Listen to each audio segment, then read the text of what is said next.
Hello everyone, Pantoufleee here today for a new review concerning the WZ-113, the tier 10 heavy Chinese tank. So, concerning this tank, there are a lot of people that don't like it, that dislike the tank, and I can understand why. I mean, you have a lack of gun depression, you also have a lack of traverse speed, etc. And I can understand that people are struggling with it, but overall, I still think it's one of the greatest tanks at tier 10, even if of course, you need to have the right match with the right map, etc. But yeah, concerning the tank itself, let's talk about the characteristics. The first thing you need to notice concerning this tank is probably the armor. Even if it seems like it's quite angled, quite armored and stuff, really, as long as people are not using gold shells, they are gonna bounce pretty much everywhere, except of course for the cupola, which are your weak spots, or even the lower part of the hull. But as soon as they try heat shells and they have a lot of penetration, for example, every single tank destroyer at tier 10, they are gonna go through the upper part of your hull. So really be careful about that when you try to side scrap with the tank, because when you side scrap, you're gonna let them see this. And if you can, I mean, if you're a tank destroyer and you can see this and you go for it with heat shells, you're gonna go through and you're gonna make damage and you're gonna completely destroy the guy. Now, concerning the turret is quite strong. I mean, concerning the turret armor, you can go all down, no problem, even if you're gonna see after why the all down is not the best technique with this tank. Yeah, as long as you wiggle just a little bit for you to avoid being penetrated in both of your cupolas, you're fine.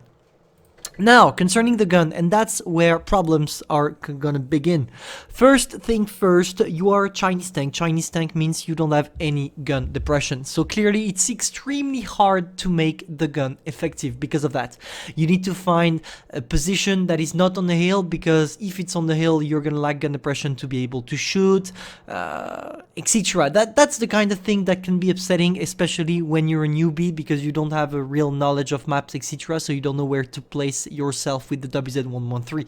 But overall, if we put aside the lack of gun depression, the gun is clearly amazing. 3.4k average damage per minute with a great gun dispersion, a cool penetration with both regular and gold shells. So yeah, clearly nothing else to say. Now, of course, concerning the engine is quite strong on this tank, and that's weird because you have one of the best engines for a heavy tank at tier 10. Really, you're gonna be extremely fast when you go in straight lines, but as soon as you try to turn either your turret or the tank itself, the traverse speed is really horrible on this tank. So if we sum up the characteristic, we can say that we have a strong armor overall. The armor is pretty good. You have a strong gun, but the two main problems are the lack of gun depression and the traverse speed. Both of these are horrible, so really be careful. Clearly, this tank is not made for new players. It's clearly for advanced or even experienced player, because clearly you will not be able to make it effective if you don't have a perfect knowledge of maps and where to place yourself. Now, how am I equipping mine? I have same as usually concerning the provisions. I'm putting pretty much on every single tank the same provisions.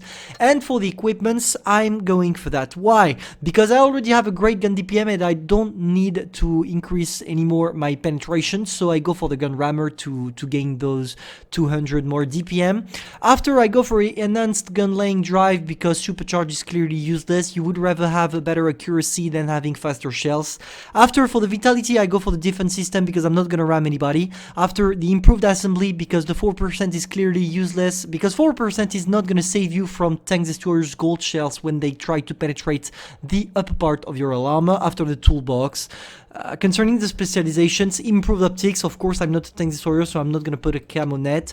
And important, the improved control. Why do I put the improved control? Because you really lack of traverse speed and you don't really lack of average speed when you're in straight line. So I would rather go for the improved control here than the engine accelerator. Even if the engine accelerator increases the traverse speed, this one increases it more, so I clearly go for the improved control. And after, the high-end consumables, because I'm reloading faster, and on every single tank that I reload faster, I'm putting this one to make adrenaline more effective when I use it. Now that we talked about the tank and you have pretty much all you need to have in mind to be able to understand what it's about, let's go for the replay. we have the pleasure of watching Bolt Carrier, and you're gonna see that he's gonna carry this game, pun intended, of course.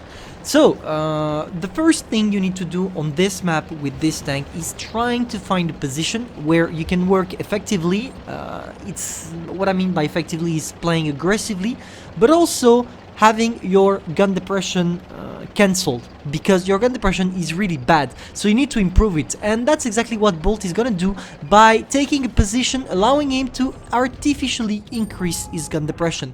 And that's the main thing about the 113. That's what you need to do. You need to find position where you can show your turret only while artificially increasing the gun depression. That's what he's doing right now, and that's what works the best with the WZ-113 if you do that. If you do that and you have your enemies in front of you, you're gonna be able to destroy them thanks to your great DPM, and they're gonna be afraid of pushing, because really trying to push a WZ-113 can be easy sometimes, but as soon as he's watching you, popping some adrenaline with its 7 seconds of reload, you're gonna struggle. Or maybe you're gonna destroy it, but you're gonna lose a lot of HP, so it's up to you. Now, concerning the game itself, that's a bit weird how the enemies tried to just place themselves. I mean, separating the teams can be fine sometimes. I don't recommend it, but you can try sometimes. But here, clearly, that was not the best thing to do, because now they are spared. You have the WZ-113 that is working on both no, not both, the 3 E75 Tortoise and 50B, and on the other side you have all the rest of his team that is trying to get some shots done on the mediums and the Ori 2 in front of them.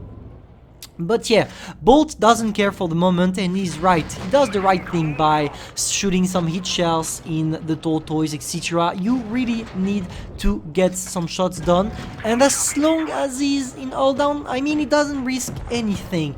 They can penetrate them, and they can penetrate the 113 if they don't see the hull. And that's what is cool about this tank when you're not facing tank destroyers with a high penetration. If he was facing a WZ, maybe a WZ-130G or even an Object 268 in front of him, and the guys decided to switch to gold, they will probably be able to get their shots done. But instead here, as he's playing against an E75, a Tortoise, etc., it's clearly not a big problem to be able to bounce them. Now, he decided to push. That's something I can respect. He had to, because clearly, as you can see, his team was losing the other side, so he decided, instead of dying helping the great HE, by the way, that's clearly a great move here, but he decided that instead of helping his last teammates, he's gonna take an advanced position, allowing him to back up, and I clearly understand his move here. That was the right thing to do. He goes for a first shot on the E100. Is he gonna be able to put another before the E100 realizes? Yes, you can, thanks to the great DPM. Now he's in a 1 versus 3 situation. That's gonna be a bit tough, because there is a Sheridan, and clearly the Sheridan is gonna be his biggest fear, because I told you, the turret, traverse speed, and even the traverse speed concerning the hull is really, really bad. Therefore, if the Sheridan comes to him, he's probably gonna be able to circle him quite easily. And that's what happened here. Sheridan is trying to get away. He's doing the right thing here. Instead of focusing straight on the Sheridan, he wanted to get a shot done on the Ori. He went for a first shot. Is he gonna be able to bounce the Sheridan? Yes, he is. That was lucky, of course, that was lucky, but sometimes you have to get some luck to get your shots done. He goes for the Ori. He's focusing the right players. For the moment, he's playing while focusing, and that's important. That's extremely important when you are playing with a tank in a Kolobanov metal game. And the more enemies you kill, the better it is for you, because you can try to escape, etc. Now, he needs to be careful, because there are still 2 guys. There is the Sheridan, but the Sheridan doesn't seem to know how to play with missiles, apparently. So that's cool for him. He's a bit lucky. Unfortunately, the RNG is trolling him. He missed the Sheridan. Now the Sheridan is probably going to be able to push. Thanks to the great DPM, he managed to put one more. He takes the shot of the Sheridan. Can he destroy it? No, he can't.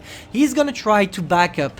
If the Sheridan stays there, he's locked. He can still try to get him below the bridge, and that's what happened. He killed the Sheridan, and now he goes from a 1 versus 3 to 1 versus 1.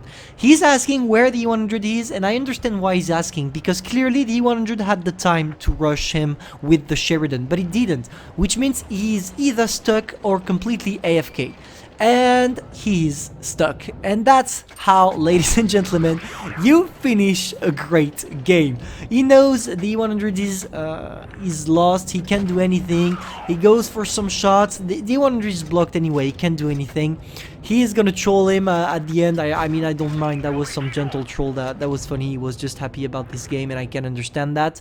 He's shooting some HEs, that's something you're not gonna see quite often in World of Tank Blitz, being able to do these kind of shots. But anyway, as he's gonna troll a little bit, I'm gonna talk mainly about how you want to play the tank. Always try to hold down in places you can artificially increase your gun depression. If you do that, you're gonna have great games such as the one Bolt just did. Of course, to get some ace tankers, you need some luck. He had some luck on the Sheridan and also on the 100. But hey, that was still a great game. Thank you for sending it to me, by the way, Bolt. And I really hope you enjoyed that little review. If that's the case, feel free to subscribe, like, and share. I'm gonna see you probably soon for a stream, probably tonight, and maybe even another video concerning maybe a guide on boosters. Hope you enjoyed, and see you soon.